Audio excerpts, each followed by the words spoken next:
Angin malam berembus dingin, menyelusup ke balik pakaian tipis Nisa. Kakinya yang telanjang gemetar saat menyentuh tanah hutan yang lembab. Rasa takut dan marah bercampur menjadi satu di hatinya. Bagaimana bisa ibu tirinya tega meninggalkannya di tempat seperti ini? Suara burung hantu terdengar dari kejauhan, diikuti oleh gemerisik daun yang tertiup angin. Nisa memeluk tubuhnya sendiri, mencoba menahan rasa dingin yang semakin menusuk. Langkahnya tertatih saat ia berjalan tanpa tujuan, berharap menemukan jalan keluar dari hutan yang gelap dan menyeramkan ini. Namun, harapan itu segera sirna ketika ia menyadari bahwa hutan ini terlalu luas. Pohon-pohon raksasa menjulang tinggi, akar-akar mereka mencuat dari tanah seolah ingin menghalangi langkahnya. Cahaya bulan yang redup hanya memberikan sedikit penerangan, memperlihatkan bayang-bayang aneh yang menari di antara pepohonan. Tiba-tiba, semak-semak di dekatnya bergoyang. Nisa menahan napas, tubuhnya membeku. Apakah itu seekor binatang buas? Atau sesuatu yang lebih menakutkan? Ia ingin berlari, tapi tubuhnya terasa kaku. Dari dalam kegelapan, sepasang mata kuning berkilauan muncul. Nisa bisa melihatnya dengan jelas. Mata itu besar, tajam, dan penuh kewaspadaan. Ia mundur perlahan, tapi ranting kering di bawah kakinya patah, menghasilkan bunyi nyaring yang menggema di antara pepohonan. Mata itu bergerak mendekat. Jantung Nisa berdetak semakin cepat. Keringat dingin membasahi dahinya. Saat sosok itu keluar dari balik semak, napasnya hampir terhenti. Seekor harimau besar berdiri di hadapannya. Bulu-bulu harimau itu berwarna jingga pekat dengan corak hitam yang kuat, tubuhnya kekar dan penuh wibawa. Nafas panasnya terasa di wajah Nisa saat binatang itu mengendus ke arahnya. Nisa ingin berteriak, tapi suaranya tertahan di tenggorokannya. Harimau itu tidak langsung menyerang. Sebaliknya, ia hanya menatap Nisa dengan tajam, seolah sedang menilai gadis malang yang gemetar ketakutan di depannya. Tanpa sadar, air mata mengalir di pipi Nisa. Ia sudah kehilangan segalanya. Ayahnya, rumahnya, dan kini ia akan menjadi mangsa binatang buas? Ia menutup mata, pasrah pada nasibnya. Namun, alih-alih menerkamnya, harimau itu duduk. Gerakannya tenang, nyaris lembut. Ia menatap Nisa sekali lagi sebelum mengeluarkan suara rendah, bukan geraman, melainkan sesuatu yang terdengar seperti panggilan. Nisa membuka matanya perlahan, bingung. Seolah memahami ketakutannya, harimau itu tidak bergerak lebih dekat. Ia hanya diam di sana, seperti sedang menunggu sesuatu. "Apa, kamu tidak akan menyakitiku?" Suara Nisa bergetar saat mengucapkannya. Harimau itu hanya menatap, lalu menggerakkan kepalanya ke satu arah, seakan memberi isyarat. Nisa ragu sejenak, tapi nalurinya mengatakan bahwa harimau ini bukan ancaman. Dengan langkah hati-hati, ia mengikuti arah yang ditunjukkan binatang itu. Malam itu, di tengah hutan yang luas dan penuh bahaya, Nisa menemukan sesuatu yang tak pernah ia bayangkan sebelumnya. Seorang penjaga, seorang pelindung. Ia tidak sendirian. Dan ini baru permulaan dari perjalanannya. Cahaya matahari yang hangat membelai wajah Nisa saat ia perlahan membuka mata. Pandangannya masih buram, kepalanya terasa berat, dan tubuhnya pegal seolah ia telah berjalan jauh. Sesaat, ia lupa di mana ia berada. Namun, begitu melihat sekeliling, kenyataan menghantamnya dengan cepat. Ia tidak berada di rumahnya. Tidak ada ranjang empuk. Tidak ada suara pasar yang biasa ia dengar dari jendela kamarnya. Sebaliknya, ia berada di sebuah tempat yang asing, sebuah rumah pohon yang tinggi, tersembunyi di antara dedaunan lebat. Dindingnya terbuat dari kayu dan ranting, atapnya ditutupi daun lebar yang masih hijau. Ciit, ciit. Seekor monyet kecil berbulu putih melompat-lompat di dekatnya. Matanya yang besar berbinar penuh rasa ingin tahu. Hewan mungil itu membawa sesuatu di tangannya. Sebuah buah berwarna merah dengan aroma manis yang menggoda. Nisa masih terdiam, bingung dengan situasi yang dihadapinya. Monyet itu melangkah mendekat, menyodorkan buah itu ke arahnya. Awalnya, Nisa ragu. Namun, perutnya yang kosong memaksa tangannya untuk menerima tawaran tersebut. Dengan hati-hati, ia menggigit buah itu. Manis dan segar, seperti perpaduan antara mangga dan jambu biji. Monyet kecil itu melompat kegirangan melihat Nisa makan. "Kau siapa?" tanya Nisa, Meskipun sadar hewan itu tak mungkin menjawab. Ciit. Seolah mengerti bahwa ia sedang ditanya, monyet itu menepuk dadanya dengan bangga, lalu menunjuk ke arah dirinya sendiri. Mori, tebak Nisa, menirukan suara monyet itu. Monyet putih itu berseru gembira, lalu melompat ke pundak Nisa dengan ringan. Nisa terkejut, tapi entah kenapa, ia merasa nyaman dengan kehadiran Mori. Sebelum ia bisa bertanya-tanya lebih jauh, suara langkah berat terdengar dari bawah rumah pohon. Nisa langsung menegang. Jantungnya berdebar kencang. Apakah ada bahaya? Mori melompat turun dan berlari menuju tepi rumah pohon, melongo ke bawah dengan bersemangat. Nisa pun mengintip dari celah lantai kayu, lalu menahan napas saat melihat sosok yang berdiri di bawah sana. Seekor harimau besar dengan corak jingga dan hitam tengah duduk dengan tenang. Matanya yang berwarna kuning keemasan menatap lurus ke arah rumah pohon. Kumba. Nisa tersentak. Ia mengingat semuanya sekarang. Malam tadi, saat ia tersesat di hutan, harimau itu muncul, dan entah bagaimana, ia bisa selamat. Apakah Kumba yang membawanya ke tempat ini? Dengan hati-hati, ia turun dari rumah pohon menggunakan tangga kayu yang tersusun dari ranting dan akar. Mori mengikuti di belakangnya, memegang ekornya sendiri seperti seorang anak kecil yang malu-malu. Setibanya di tanah, Nisa berdiri berhadapan dengan Kumba. Harimau itu tetap diam, hanya menatapnya dengan mata tajam yang sulit dibaca. Nisa mengumpulkan keberanian, lalu berbisik, "Kau yang menyelamatkanku, kan?" Kumba tidak menjawab, tentu saja. Tapi, sesuatu di dalam tatapannya memberi Nisa jawaban. Harimau itu kemudian berdiri, berbalik, dan mulai berjalan menjauh. Sejenak, Nisa berpikir Kumba akan meninggalkannya. Namun, setelah berjalan beberapa langkah, harimau itu menoleh, seolah memberi isyarat agar Nisa mengikutinya. Mori mencuit pelan, lalu menarik tangan Nisa dengan lembut. Nisa menelan ludah. Ia bisa saja tetap tinggal di rumah pohon, menunggu pertolongan yang mungkin tidak akan pernah datang. Atau, ia bisa mengikuti Kumba dan melihat kemana takdir membawanya. Mengambil napas dalam, ia melangkah maju. Di tengah hutan yang luas, tanpa manusia lain yang bisa ia andalkan, Nisa memilih untuk percaya pada teman-teman barunya, seekor harimau perkasa dan monyet kecil yang ceria. Dan dengan itu, petualangan barunya pun dimulai. Nisa mengikuti Kumba melewati hutan yang lebat.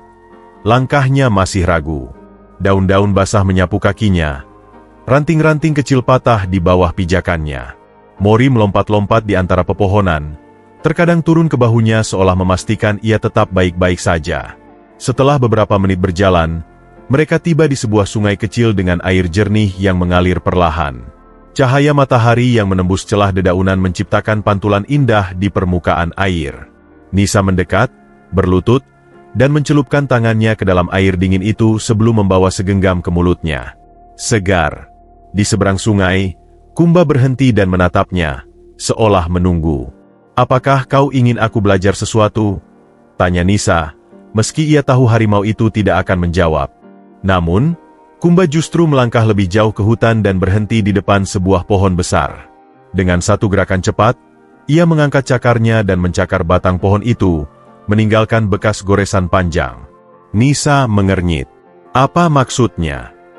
Mori berlari ke pohon itu, mengelus bekas cakaran Kumba dengan tangannya yang mungil, lalu menoleh ke arah Nisa sambil mencicit. Nisa berpikir sejenak sebelum menyadari sesuatu. Bekas cakaran di pohon itu bukan sembarang goresan. Itu adalah tanda. Kau menandai wilayahmu. Ya. Nisa bergumam. Kumba hanya menatapnya, lalu berjalan ke pohon lain dan melakukan hal yang sama. Mori melompat-lompat dengan bersemangat, lalu menarik tangan Nisa ke arah tanah yang berlumpur. Di sana, ada jejak kaki yang masih baru. Kumba mendekati jejak itu, mengendusnya sebentar, lalu berjalan mengikuti arah jejak itu. Nisa terdiam, memperhatikan dengan kagum.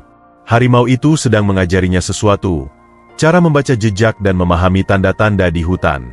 Selama beberapa hari berikutnya, Nisa belajar lebih banyak hal dari Kumba dan Mori. Kumba mengajarinya cara mengenali jejak hewan lain. Nisa belajar membedakan jejak rusa, babi hutan, bahkan jejak cakaran beruang di pepohonan. Ia juga belajar bahwa jejak segar biasanya menunjukkan arah pergerakan hewan dalam beberapa jam terakhir. Suatu pagi, Kumba membawanya ke sebuah ladang rerumputan tinggi.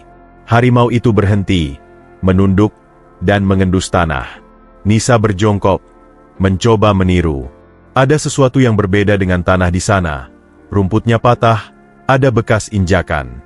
Mori mencicit dan menunjuk sesuatu di antara rerumputan. Nisa melihatnya. Seikat bulu halus berwarna coklat muda yang tersangkut di batang rumput. "Rusa," bisiknya, lalu menoleh ke Kumba. "Kau sedang berburu?" Kumba tidak menjawab, tapi ia bergerak dengan perlahan, menunjukkan cara berburu yang diam-diam. Ia mengendap, tubuhnya merendah. Matanya fokus pada sesuatu di kejauhan. Nisa mencoba menirunya, berusaha berjalan setenang mungkin di atas rerumputan tanpa membuat suara. Tapi langkahnya masih canggung, menyebabkan ranting kecil patah di bawah kakinya. Kumba menoleh cepat. Rusa yang mereka incar langsung berlari ketakutan, menghilang ke dalam hutan. Nisa menghela napas, kecewa. Tapi Kumba tidak terlihat marah. Ia hanya menatapnya sejenak sebelum berbalik, kembali ke hutan. Seolah mengatakan bahwa ia hanya perlu mencoba lagi. Mori juga tidak kalah penting dalam membantu Nisa bertahan hidup. Monyet kecil itu menunjukkan buah-buahan yang bisa dimakan dan mana yang beracun. Ia membimbing Nisa ke sumber air tersembunyi, tempat akar pohon besar menyimpan cadangan air jernih. Ia juga mengajari Nisa bagaimana menemukan madu liar tanpa membuat lebah marah, dengan mengambil ranting panjang dan mencelupkannya perlahan ke dalam sarang lebah tanpa mengganggu koloninya. Ada saat di mana Nisa hampir memakan jamur berwarna ungu yang tampak lezat. Namun, Mori mencicit panik dan menampar tangannya sebelum ia sempat memasukkannya ke mulut. Monyet itu mengguncang tubuhnya dengan keras, mencoba memperingatkannya. "Ini beracun." Nisa bertanya. Mori mengangguk cepat. Nisa tersenyum kecil dan mengacak bulu monyet itu. "Terima kasih, Mori. Aku hampir saja membuat kesalahan besar." Hari demi hari, Nisa semakin memahami ritme kehidupan di hutan. Ia belajar membuat tempat berlindung dari ranting dan dedaunan, mengenali tanda-tanda cuaca buruk, serta memahami bahaya yang mengintai. Setiap malam, ia tidur di rumah pohon, mendengar suara jangkrik dan burung malam yang bersahutan. Kumba selalu berada di dekatnya, menjaga hutan dengan kewaspadaan alaminya. Mori meringkuk di sampingnya, memberikan kehangatan di malam-malam yang dingin. Perlahan tapi pasti, Nisa tidak lagi merasa seperti seorang gadis yang tersesat. Ia mulai merasa bahwa hutan ini adalah rumahnya. Hari-hari berlalu, dan Nisa semakin menyatu dengan alam. Ia tidak lagi merasa seperti seorang asing yang tersesat, melainkan bagian dari sesuatu yang lebih besar. Hutan yang dulu tampak menyeramkan kini terasa seperti rumah. Suatu pagi, saat kabut masih menyelimuti pepohonan, Nisa berjalan melewati tepian sungai dengan Mori di bahunya.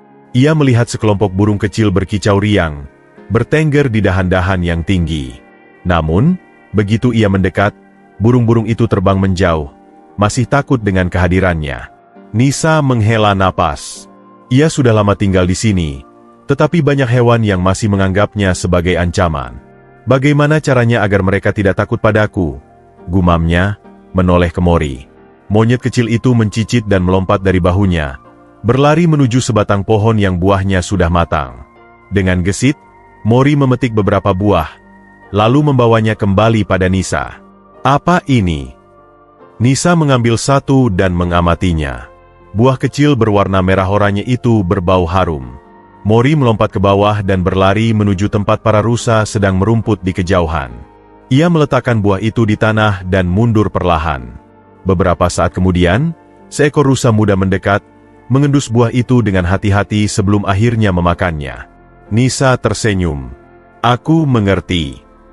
Ia mengambil beberapa buah lagi, lalu duduk diam di dekat bebatuan.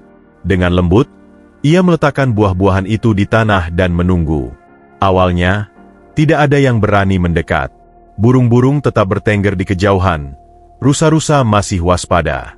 Namun, setelah beberapa saat, seekor kelinci kecil datang, mengendus buah yang ada di dekat Nisa. Hewan mungil itu tampak ragu, tetapi setelah beberapa detik, ia mulai mengunyah dengan tenang. Nisa tersenyum. berusaha tidak bergerak agar tidak menakuti kelinci itu. Dari kejauhan, Kumba mengawasinya dengan mata tajam, seolah sedang menguji apakah Nisa benar-benar bisa diterima oleh penghuni hutan lainnya. Hari berikutnya, Nisa mencoba mendekati kawanan rusa lagi. Kali ini, ia membawa lebih banyak buah dan duduk diam di antara pepohonan. Ia tahu bahwa jika ia ingin diterima, ia harus bersabar. Seekor rusa betina yang lebih tua mengangkat kepalanya, menatap Nisa dengan waspada. Nisa tetap diam, hanya menundukkan kepalanya sedikit, mencoba menunjukkan bahwa ia bukan ancaman. Beberapa menit berlalu, dan akhirnya, rusa betina itu melangkah maju, mengendus udara, lalu dengan hati-hati menjilat buah yang ada di depan Nisa. Nisa menahan napas, takut gerakan sekecil apapun bisa membuat rusa itu lari. Lalu, sesuatu yang luar biasa terjadi. Rusa itu tidak hanya memakan buahnya, tetapi juga mendekat, menyentuhkan hidungnya ke tangan Nisa seolah ingin mengenalnya lebih baik. Hati Nisa berdebar. Ia mengangkat tangannya perlahan, lalu dengan lembut mengelus kepala rusa itu. Mori mencicit senang, melompat-lompat di bahunya. Kumba, yang sejak tadi mengamati dari kejauhan, akhirnya berdiri dan berjalan mendekat. Melihat harimau besar itu datang, rusa itu mundur dengan gugup, tetapi tidak langsung melarikan diri. Itu adalah tanda bahwa ia mulai mempercayai keberadaan Nisa. Hari itu, sesuatu berubah. Setelah kejadian itu, Nisa mulai merasakan perbedaan dalam cara hutan menyambutnya. Burung-burung tidak lagi terbang ketakutan saat ia lewat. Sebaliknya, mereka berkicau riang. Bahkan ada yang berani bertengger di cabang pohon dekat kepalanya. Kelinci-kelinci tidak lagi bersembunyi ketika melihatnya. Beberapa di antaranya bahkan mendekat, bermain di sekitar kakinya. Dan yang paling mengejutkan, kawanan serigala yang biasanya menghindari manusia mulai mengakui kehadirannya. Suatu malam, saat Nisa sedang duduk di dekat api unggun kecil yang ia buat, seekor serigala abu-abu muncul dari balik semak-semak. Nisa langsung waspada, tapi ia tidak bergerak. Serigala itu hanya menatapnya, lalu mengangkat kepalanya ke langit, melolong lembut sebelum menghilang kembali ke dalam kegelapan. Nisa menghela napas lega. Ia tahu apa arti itu. Serigala itu tidak menganggapnya ancaman. Itu adalah bentuk pengakuan. Malam itu, Nisa menatap bintang-bintang di langit dengan perasaan penuh haru. Ia bukan lagi sekadar manusia yang tersesat di hutan. Ia telah diterima. Hutan telah mengenalinya sebagai bagian darinya. Hari itu, langit terlihat cerah, dan Nisa merasa damai saat berjalan di tepi sungai bersama Mori. Kumba berjalan sedikit di depan mereka, sesekali berhenti untuk mengendus udara, memastikan tidak ada bahaya di sekitar. Burung-burung berkicau riang di pepohonan, sementara rusa-rusa minum air dengan tenang. Namun, ketenangan itu tiba-tiba terganggu. Kerak! Suara keras bergema dari kejauhan, diikuti oleh getaran ringan di tanah. Nisa berhenti, tubuhnya menegang. Kumba mengangkat kepalanya tinggi-tinggi, telinganya bergerak gelisah. Mori mencicit panik, melompat ke pundak Nisa dan bersembunyi di balik rambutnya. Lalu, terdengar suara lain. From. Suara mesin berat bergemuruh, menggetarkan udara. Nisa merasakan jantungnya berdebar kencang. Itu bukan suara yang berasal dari hutan. Itu adalah suara manusia. Kumba menggeram pelan, matanya menatap ke arah sumber suara dengan penuh kewaspadaan.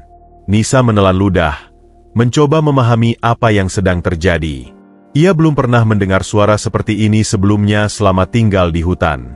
Dengan hati-hati, ia mengikuti Kumba, mendekati sumber suara. Mereka menyelinap di antara pepohonan, bergerak dengan tenang agar tidak menarik perhatian. Setelah beberapa menit berjalan, mereka sampai di sebuah bukit kecil yang menghadap ke bagian lain hutan. Dan di sanalah Nisa melihatnya. Sebuah pemandangan yang menghancurkan hatinya. Di kejauhan, beberapa orang berdiri di sekitar alat berat yang besar.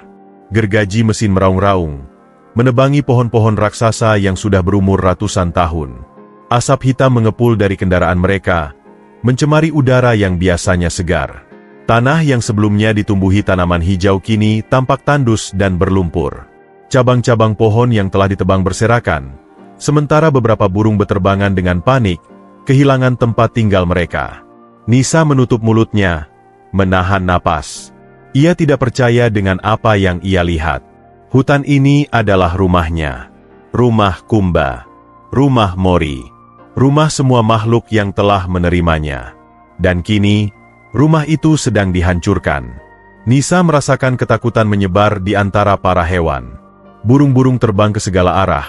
Monyet-monyet melompat dari dahan ke dahan dengan panik, sementara kawanan rusa berlari ke tempat yang lebih aman. Seekor induk rusa dan anaknya tampak bingung, terjebak di antara pepohonan yang mulai tumbang.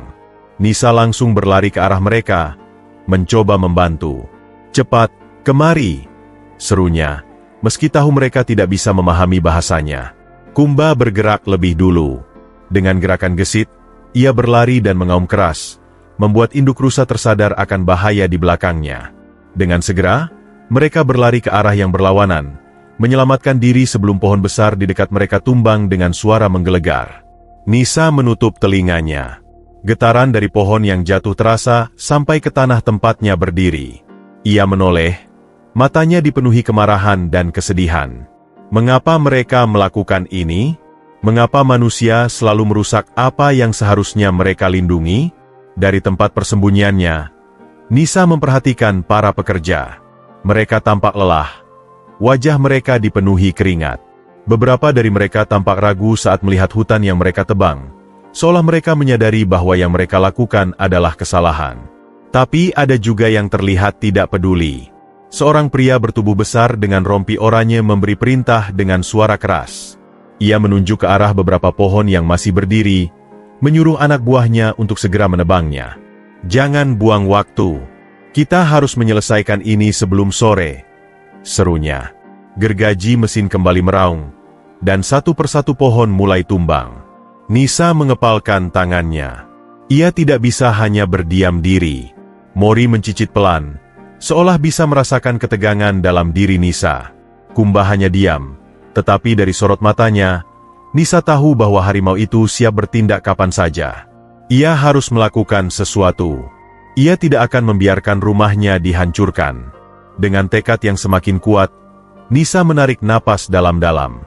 Ia akan melindungi hutan ini dengan cara apapun yang ia bisa. Nisa berdiri di balik semak-semak, mengamati para pekerja yang terus menebang pohon. Hatinya bergejolak antara ketakutan dan kemarahan. Hutan yang telah menerimanya, tempat di mana ia merasa aman, kini dalam bahaya. Ia menoleh ke Kumba, harimau besar yang selama ini menjadi pelindungnya. Mata emas binatang itu bersinar penuh kewaspadaan. Mori, monyet kecil yang selalu ceria, kini tampak gelisah, menggigit ekornya sendiri sambil mencicit pelan. Nisa tahu ia tidak bisa melawan manusia sendirian. Tapi ia tidak sendiri. Hutan ini memiliki penghuninya, makhluk-makhluk yang telah menjadi keluarganya. Mereka harus bersatu. Nisa mengumpulkan hewan-hewan lain di tempat persembunyian yang aman, jauh dari suara gergaji mesin. Burung-burung berkicau panik, monyet-monyet melompat gelisah di cabang-cabang, dan rusa-rusa berdiri dengan tubuh gemetar. Bahkan kawanan serigala abu-abu yang biasanya menjaga jarak kini berkumpul, merasakan ancaman yang sama. Ia berdiri di tengah mereka, mencoba menenangkan kepanikan yang melanda. "Kita tidak bisa membiarkan mereka menghancurkan rumah kita," katanya dengan suara tegas. "Jika kita tidak melakukan sesuatu, hutan ini akan hilang, dan kita semua akan kehilangan tempat tinggal." Kumba mengaum rendah, seolah menyetujui kata-katanya. Mori mencicit dan melompat ke pundak Nisa, menatapnya dengan mata penuh keyakinan. "Kita harus melawan," lanjut Nisa. "Tapi kita tidak akan menggunakan kekerasan. Kita akan membuat mereka pergi dengan cara kita sendiri." Ia lalu membagi tugas. Kumba dan para harimau liar akan mengaum di berbagai sudut hutan, menciptakan suara mengerikan yang bisa membuat para pekerja ketakutan. Mori dan kawanan monyet akan mencuri peralatan mereka, baut, mur, kunci, bahkan kabel mesin, agar alat-alat berat mereka tidak bisa digunakan. Burung-burung akan menyerang dengan cara mereka sendiri, menciptakan kekacauan dengan beterbangan di sekitar para pekerja, mengganggu mereka saat bekerja. Serigala dan rusa akan bergerak bersama untuk mengalihkan perhatian, berlari di sekitar lokasi penebangan untuk membuat para pekerja kebingungan. Semua hewan mengeluarkan suara persetujuan.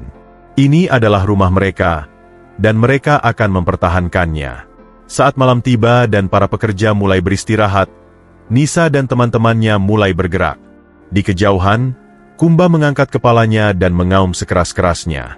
Suara itu menggema di seluruh hutan, membuat beberapa pekerja yang sedang duduk di sekitar api unggun terlonjak kaget. "Apa itu?"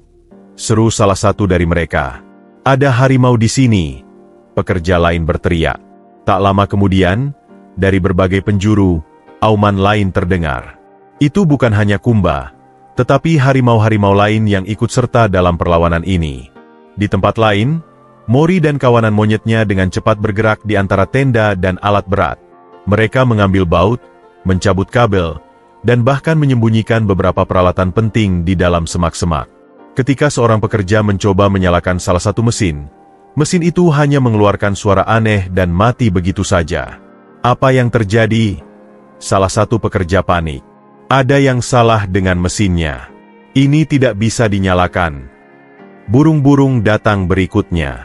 Mereka berterbangan dalam kelompok besar, menciptakan kekacauan dengan mengepakkan sayap di dekat wajah para pekerja. Beberapa dari mereka bahkan menjatuhkan ranting dan buah-buahan ke kepala para manusia, membuat mereka semakin bingung. Di bawah, kawanan rusa dan serigala mulai berlari cepat di sekitar tenda para pekerja, menciptakan bayangan yang bergerak di tengah kegelapan. Beberapa pekerja yang melihatnya mengira ada sesuatu yang lebih besar mengintai mereka. "Kita harus pergi dari sini," salah satu pekerja berseru ketakutan. "Ini tempat terkutuk. Hutan ini melawan kita," pekerja lain menambahkan. Suasana semakin kacau. Para pekerja mulai panik. Beberapa bahkan meninggalkan alat-alat mereka dan berlari menjauh. Namun, di tengah kekacauan itu, suara berat dari pemimpin para pekerja bergema. "Kalian semua pengecut. Ini hanya kebetulan. Jangan takut dengan hewan-hewan ini." Ia mengangkat gergaji mesin dan menyalakannya. Suara mesinnya menggelegar, memotong ketegangan di udara. "Kalau mereka ingin melawan, kita akan tunjukkan siapa yang lebih kuat," katanya dengan marah. Nisa menahan napas. Rencana mereka belum cukup. Para pekerja masih bisa melawan. Ia harus melakukan sesuatu. Ia tidak bisa hanya bersembunyi. Dengan keberanian yang tersisa, ia keluar dari persembunyiannya dan berdiri di hadapan para pekerja. "Berhenti!" teriaknya. Semua mata tertuju padanya. Para pekerja terkejut melihat seorang gadis muda berdiri di tengah hutan, di antara kawanan hewan liar. Pemimpin pekerja itu mengernyit. "Siapa kau?" Nisa menarik napas dalam-dalam. "Aku adalah bagian dari hutan ini," katanya dengan suara tegas. "Dan kalian tidak berhak menghancurkannya." Suasana hening. Para pekerja saling pandang, bingung dengan keberadaan Nisa. Pemimpin mereka mendekat, menatapnya tajam. "Ini bukan urusanmu. Hutan ini bukan milik siapa-siapa." Nisa menatapnya balik. "Hutan ini adalah rumah bagi banyak makhluk. Bukan hanya manusia yang punya hak atas tanah ini." Kumba melangkah ke sampingnya, menggeram rendah. Mori mencicit marah di bahunya. Para hewan lain berdiri di belakangnya, seolah menunjukkan bahwa mereka siap berjuang sampai akhir. Para pekerja mulai ragu. Beberapa dari mereka terlihat goyah. Tatapan mereka berubah. Namun, pemimpin pekerja itu masih bersikeras. "Kau pikir kau bisa menghentikan kami hanya dengan kata-kata?" katanya sinis. "Kami punya izin resmi untuk menebang hutan ini. Apapun yang kau katakan tidak akan mengubah itu." Nisa mengepalkan tangannya. Ia tahu, kata-katanya saja tidak cukup. Ia harus membuat mereka melihat. Ia harus menyentuh hati mereka. Dan untuk itu, ia harus menghadapi mereka langsung. Dengan tekad yang semakin kuat, Nisa berdiri tegak. Ia tidak akan menyerah. Nisa berdiri tegak di hadapan para pekerja yang masih menggenggam alat-alat mereka. Meskipun tubuhnya sedikit gemetar, ia tidak mundur. Kumba berdiri di sisinya, bulu harimau itu sedikit mengembang, menandakan kewaspadaan. Mori menggigit sudut bajunya, seolah memberi isyarat agar ia berhati-hati. Pemimpin pekerja, seorang pria bertubuh besar dengan wajah penuh ketegasan, menatapnya dengan mata tajam. "Apa yang kau lakukan di sini, gadis kecil?" Suaranya berat, penuh ketidaksabaran. Nisa menarik napas dalam-dalam, mencoba menenangkan diri sebelum berbicara. "Aku ingin kalian berhenti," katanya. Suaranya lantang meskipun hatinya berdegup kencang. "Hutan ini bukan hanya kumpulan pohon. Ini adalah rumah bagi banyak makhluk hidup. Jika kalian menebang pohon-pohon ini, kalian bukan hanya menghancurkan lingkungan, tapi juga menghancurkan kehidupan mereka." Beberapa pekerja tampak ragu, saling pandang satu sama lain. Mereka tidak menyangka seorang gadis muda akan muncul dan menantang mereka. Pemimpin mereka tertawa sinis. "Dan kau pikir, hanya dengan kata-katamu, kami akan berhenti?" Nisa menggeleng. "Aku tidak hanya berbicara. Aku ingin kalian melihat sendiri apa yang telah kalian lakukan." Ia berjalan perlahan, lalu menunjuk ke arah seekor burung kecil yang hinggap di dahan yang hampir tumbang. Burung itu tampak kebingungan. Kepalanya menoleh ke segala arah, seolah mencari sesuatu. "Itu burung pipit hutan," ujar Nisa. "Ia sedang mencari sarangnya yang kalian robohkan tadi. Mungkin di dalamnya ada anak-anaknya, tapi sekarang mereka hilang."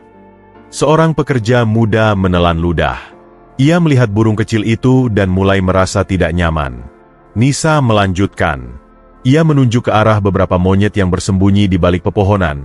Matanya penuh ketakutan. Mereka kehilangan rumah mereka. Dulu, pohon-pohon ini tempat mereka tidur, berlindung, dan membesarkan anak-anak mereka. Sekarang, mereka tidak tahu harus pergi kemana. Suasana mulai berubah. Para pekerja yang sebelumnya tegas mulai melirik ke arah hutan yang telah mereka rusak. Beberapa dari mereka mulai memahami apa yang dikatakan Nisa. Namun, pemimpin pekerja masih bersikeras. "Kami hanya menjalankan perintah. Jika bukan kami yang menebang hutan ini, orang lain akan melakukannya. Itu bukan urusan kami." Nisa menatapnya tajam. "Jika kau tahu ini salah, mengapa kau tetap melakukannya?" Pria itu terdiam. Nisa mengambil langkah lebih dekat. "Aku tahu kalian bekerja untuk mencari nafkah. Aku tidak menyalahkan kalian. Tapi tidakkah kalian berpikir ada cara lain untuk bertahan hidup tanpa menghancurkan rumah makhluk lain?" Beberapa pekerja mulai berbisik di antara mereka sendiri. Mereka tampak bimbang. Salah satu dari mereka, seorang pria tua dengan wajah penuh kerutan, akhirnya angkat bicara. "Anak ini benar," katanya pelan. "Aku sudah bekerja di hutan selama bertahun-tahun. Aku tahu bagaimana rasanya melihat hutan berubah menjadi tanah kosong. Aku melihat sungai-sungai mengering, hewan-hewan menghilang. Dulu aku tidak peduli, tapi sekarang, aku mulai bertanya-tanya, berapa lama kita bisa terus seperti ini?" Seorang pekerja lain, yang tampaknya lebih muda, mengangguk setuju. "Aku juga merasa tidak nyaman. Setiap kali aku menebang pohon besar, aku merasa seperti merusak sesuatu yang seharusnya tetap ada." Pemimpin mereka tampak kesal. "Kalian mulai terdengar seperti gadis kecil ini," katanya tajam. Tapi semakin banyak pekerja yang ragu. Mereka mulai berpikir. Mereka mulai melihat. Nisa tahu ia harus memberi mereka alasan yang lebih kuat untuk benar-benar berhenti. Ia menarik napas dalam-dalam. "Kalian bukan hanya menebang pohon," katanya, suaranya lebih lembut tetapi penuh emosi. "Kalian sedang menghancurkan sesuatu yang lebih besar dari yang kalian sadari. Hutan ini memberi udara yang kita hirup, menampung air yang kita minum, menyediakan makanan bagi manusia dan hewan. Jika hutan ini hilang, bencana akan datang." Ia melanjutkan, "Pikirkan anak-anak kalian. Pikirkan masa depan mereka. Jika kalian terus melakukan ini, apa yang akan tersisa untuk mereka?" Suasana menjadi sunyi. Kata-kata Nisa menggema di antara mereka. Akhirnya, pekerja yang lebih muda menurunkan gergajinya. "Aku tidak bisa melakukan ini lagi," katanya lirih. Pekerja lain mengikuti. Satu persatu, mereka mulai meletakkan alat mereka. Namun, pemimpin mereka masih berdiri teguh. "Kalian pengecut," serunya. Lalu, tiba-tiba, suara lain terdengar. "Cukup." Semua menoleh. Seorang pria yang lebih tua, mengenakan jaket berwarna hijau tua, berdiri di tepi hutan. Ia tampak seperti pemimpin yang lebih tinggi dari kelompok pekerja ini. Matanya tajam, tetapi ada rasa penasaran dalam sorotannya. Nisa menelan ludah. Ia tidak mengenal pria itu, tetapi ia bisa merasakan bahwa orang ini punya kekuasaan lebih besar dari pemimpin pekerja tadi. Pria itu berjalan mendekat, mengamati hutan yang telah ditebang. Lalu ia menatap Nisa. "Kau berbicara dengan baik," katanya. "Dan kata-katamu menyentuh banyak orang di sini." Ia lalu menoleh ke pemimpin pekerja. "Aku ingin kita berhenti sejenak. Kita harus mempertimbangkan ulang apa yang kita lakukan." Pemimpin pekerja tampak ingin membantah, tetapi pria itu menatapnya dengan tajam. "Aku yang membuat keputusan di sini, dan aku ingin mendengar lebih banyak dari gadis ini." Nisa menatap pria itu. Ini adalah kesempatan yang ia butuhkan. Ia harus meyakinkan orang ini. Ia harus memastikan bahwa suara hutan benar-benar didengar. Nisa berdiri tegak di hadapan pria berjaket hijau tua, yang kini menatapnya dengan penuh minat. Para pekerja di sekitarnya masih dalam kebingungan. Beberapa telah menurunkan alat mereka, sementara yang lain ragu-ragu. Hanya pemimpin pekerja yang masih tampak kesal. Tangannya mengepal kuat di sisi tubuhnya. "Apa yang ingin kau katakan, anak muda?" tanya pria itu. Suaranya berat tapi tidak mengintimidasi. Nisa menarik napas dalam-dalam. Ia tahu ini adalah kesempatan terakhirnya untuk menyelamatkan hutan. "Aku ingin kalian berhenti menebang hutan ini," katanya dengan tegas. Pria itu mengangkat alisnya. "Dan mengapa kami harus mendengarkanmu?" Nisa menoleh ke sekelilingnya, melihat kehancuran yang telah terjadi. Beberapa pohon besar telah tumbang, tanahnya terluka oleh roda alat berat. Monyet-monyet masih bersembunyi di balik cabang-cabang yang tersisa. Mata mereka penuh ketakutan. Rusa-rusa berdiri gelisah di kejauhan, tidak berani mendekat. Ia mengangkat tangannya, menunjuk ke sekitar. "Lihatlah apa yang sudah kalian lakukan. Ini bukan sekadar menebang pohon. Ini adalah penghancuran rumah bagi begitu banyak makhluk hidup." Pria itu mengamati pemandangan di sekelilingnya. Ia tidak berkata apa-apa, tetapi sorot matanya berubah. Nisa melanjutkan, "Hutan ini bukan hanya milik manusia. Ini adalah tempat bagi burung, rusa, monyet, dan harimau. Ini adalah rumah bagi mereka, dan kita tidak berhak merampasnya."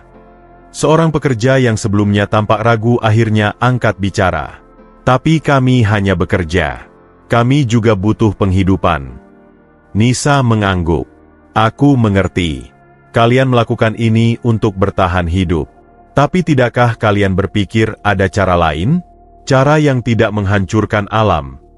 Pria berjaket hijau tua menghela napas, lalu berkata, "Mungkin kau benar.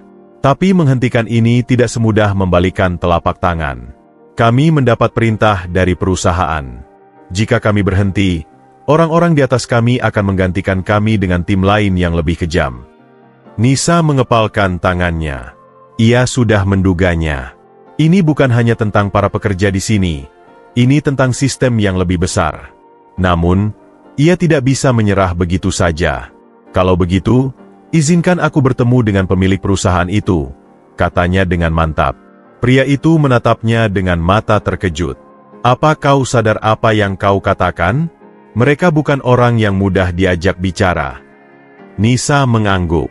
"Aku tidak peduli. Jika ada sedikit saja harapan untuk menyelamatkan hutan ini, aku akan mencobanya." Keheningan menyelimuti tempat itu. Para pekerja saling pandang, seolah tak percaya bahwa gadis muda ini berani menantang perusahaan besar. Lalu, sesuatu yang tak terduga terjadi. Salah satu pekerja mulai bertepuk tangan, diikuti oleh yang lain. Satu persatu, mereka mulai menyadari bahwa keberanian Nisa adalah sesuatu yang langka. Bahwa ada seseorang yang benar-benar peduli terhadap hutan ini dan mau berjuang untuknya. Pria berjaket hijau itu tersenyum tipis. "Baiklah, aku akan membantumu," katanya. "Aku mengenal beberapa orang di perusahaan. Aku bisa mengatur pertemuan." Nisa menatapnya dengan penuh harapan. "Terima kasih." Pemimpin pekerja, yang sejak tadi diam, akhirnya menghela napas berat. Ia tampak tidak senang, tetapi akhirnya berkata, "Aku tidak tahu apakah ini akan berhasil, tapi aku lelah melakukan pekerjaan ini dengan rasa bersalah setiap hari." Ia melemparkan gergajinya ke tanah. "Aku ikut mendukungmu." Senyum kecil muncul di wajah Nisa. Satu langkah telah tercapai. Tapi ini baru permulaan. Ia masih harus menghadapi tantangan yang lebih besar, meyakinkan para pemilik perusahaan bahwa hutan ini layak diselamatkan. Pertarungan belum selesai. Namun, untuk pertama kalinya, harapan mulai muncul di antara reruntuhan pepohonan yang roboh. Setelah pertemuannya dengan pemilik perusahaan, Nisa berhasil mencapai kesepakatan. Penebangan di wilayah hutan tempatnya tinggal akan dihentikan, dan pemerintah serta kelompok lingkungan akan mencari solusi untuk pengelolaan yang lebih berkelanjutan. Kini, hutan tidak lagi dalam bahaya besar. Namun, perjuangan Nisa belum berakhir. Hari-hari berlalu, dan Nisa semakin diterima sebagai bagian dari hutan. Ia tidak hanya berteman dengan Kumba si harimau dan Mori si monyet putih, tetapi juga dengan rusa, burung, dan bahkan kawanan serigala yang dulu waspada terhadap kehadirannya. Pagi hari, ia berjalan menyusuri sungai kecil yang jernih, mendengar nyanyian burung yang kini berkicau dengan damai. Pohon-pohon yang masih berdiri kokoh memberinya keteduhan, sementara monyet-monyet kembali bermain di dahan-dahan tinggi. Terkadang, ia duduk di tepi jurang, memandangi hamparan hutan yang luas.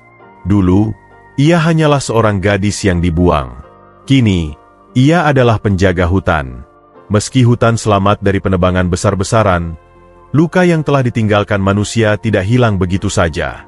Beberapa bagian hutan telah rusak, dan banyak hewan kehilangan tempat tinggalnya. Nisa tahu ia harus membantu hutan memulihkan diri. Bersama para sahabatnya, baik manusia maupun hewan, ia mulai bekerja. Nisa dan beberapa pekerja yang kini menjadi pendukungnya mulai menanam kembali pohon-pohon di daerah yang rusak. Ia memilih bibit dari pohon yang masih sehat, memastikan mereka bisa tumbuh dengan baik. Burung-burung membantu menyebarkan biji, dan tanah mulai kembali hidup. Beberapa hewan kehilangan sarang mereka akibat penebangan. Nisa bekerja sama dengan Mori dan monyet-monyet lain untuk membantu mereka menemukan tempat tinggal baru. Ia membuat rumah-rumah kecil dari ranting dan dedaunan untuk burung-burung, serta memastikan rusa-rusa menemukan tempat perlindungan yang aman. Kumba, sebagai pemangsa puncak, memiliki peran penting dalam keseimbangan ekosistem. Ia mengajari Nisa cara memahami bagaimana setiap makhluk di hutan memiliki tugasnya masing-masing. Nisa belajar kapan harus membiarkan alam berjalan dengan sendirinya dan kapan ia perlu campur tangan. Semakin lama, keberadaan Nisa semakin dihormati oleh seluruh penghuni hutan. Serigala yang dulu waspada kini mendekatinya tanpa rasa takut, burung-burung beterbangan di sekelilingnya, seolah menyanyikan lagu khusus untuknya, bahkan gajah liar yang jarang terlihat datang padanya, seakan mengakui keberadaannya sebagai bagian dari hutan. Dan tentu saja, Kumba dan Mori tetap menjadi sahabat setianya, selalu berada di sisinya, berbagi perjalanan panjang ini. Suatu malam, di bawah sinar bulan, Kumba duduk di samping Nisa di atas batu besar. Ia mengaum pelan, bukan sebagai peringatan, tetapi sebagai bentuk penerimaan. Seolah berkata, "Kau bukan lagi manusia asing di hutan ini. Kau adalah salah satu dari kami." Nisa tersenyum, mengusap bulu harimau besar itu dengan penuh kasih. Dulu, ia hanya seorang gadis yang terbuang. Kini, ia telah menemukan tempatnya, sebagai penjaga hutan, pelindung alam, dan sahabat bagi semua makhluk yang hidup di dalamnya. Seiring berjalannya waktu, Nisa semakin menyadari bahwa menjadi penjaga hutan bukan hanya tentang menyelamatkan pohon atau melindungi hewan. Ini adalah tugas seumur hidup, sebuah tanggung jawab yang harus ia emban dengan bijaksana. Hutan kini dalam kondisi yang lebih baik, tetapi ancaman selalu ada, baik dari manusia maupun dari perubahan alam. Nisa tahu bahwa ia harus terus belajar dan berkembang untuk benar-benar menjaga keseimbangan tempat yang kini menjadi rumahnya. Hari-harinya dipenuhi dengan pembelajaran yang tidak pernah ia bayangkan sebelumnya. Kumba mengajarinya cara membaca jejak makhluk lain, memahami pergerakan hewan di hutan, dan mengenali tanda-tanda bahaya. Nisa belajar kapan harus berhati-hati, kapan harus diam, dan kapan harus bertindak. Mori dan teman-temannya memperkenalkannya pada cara hewan-hewan kecil bertahan hidup. Dari burung, ia belajar bagaimana mereka membangun sarang di tempat yang aman. Dari monyet-monyet, ia memahami cara mencari makanan yang tidak merusak keseimbangan hutan. Hujan yang datang tiba-tiba, embusan angin yang berubah arah, atau suara-suara samar di malam hari, semua itu memberi pesan. Nisa mulai bisa memahami bahasa hutan, Sesuatu yang bahkan manusia lain mungkin tak akan pernah bisa pahami sepenuhnya. Meskipun para penebang telah pergi dan sebagian hutan mulai pulih, masalah tidak berhenti datang. Beberapa orang masih masuk ke hutan untuk berburu hewan langka. Nisa dan Kumba harus bekerja lebih keras untuk mengawasi wilayah mereka, mencegah mereka yang ingin mengambil keuntungan dari hutan. Musim yang tak menentu membawa tantangan baru. Banjir, kekeringan, dan badai kadang datang tanpa peringatan, mengancam rumah hewan-hewan di dalamnya. Nisa harus berpikir cepat dan mencari solusi agar hutan tetap aman. Nisa menyadari bahwa meskipun manusia pernah menjadi ancaman bagi hutan, tidak semua dari mereka buruk. Ia mulai menjalin hubungan dengan orang-orang yang peduli terhadap alam, para ilmuwan, aktivis lingkungan, dan bahkan beberapa mantan pekerja penebang yang kini ingin membantu memperbaiki keadaan. Mereka bersama-sama mencari cara agar hutan bisa tetap terjaga tanpa sepenuhnya mengisolasi manusia darinya. Nisa membantu kelompok konservasi menanam lebih banyak pohon di daerah yang rusak. Ia juga mulai mengajarkan orang-orang desa tentang pentingnya hutan, bagaimana mereka bisa hidup berdampingan dengan alam tanpa harus merusaknya. Beberapa kali, ia harus berbicara dengan pihak-pihak yang masih ingin mengeksploitasi hutan. Dengan kesabaran, ia mencoba menjelaskan bahwa ada cara lain untuk mendapatkan keuntungan tanpa menghancurkan ekosistem yang ada. Suatu hari, ketika matahari terbenam di balik pepohonan yang menjulang tinggi, Nisa berdiri di puncak bukit, memandangi hutan luas di hadapannya. Ia tidak lagi merasa sendirian. Ia tidak lagi merasa sebagai gadis yang dibuang. Di sekelilingnya, burung-burung beterbangan dengan bebas. Kumba duduk di sisinya dengan tenang, seolah tahu bahwa tugas mereka belum selesai tetapi mereka telah mencapai sesuatu yang besar. Mori melompat ke bahunya, mencicit riang. Dulu, ia hanya seorang gadis kecil yang tersesat. Kini, ia adalah sang penjaga hutan. Dengan hati penuh tekad, ia bersumpah untuk terus melindungi tempat ini, bukan hanya untuk dirinya sendiri, tetapi untuk semua makhluk yang tinggal di dalamnya, dan untuk generasi yang akan datang. Karena hutan bukan hanya sekadar tempat. Hutan adalah kehidupan. Dan ia akan menjaganya selamanya.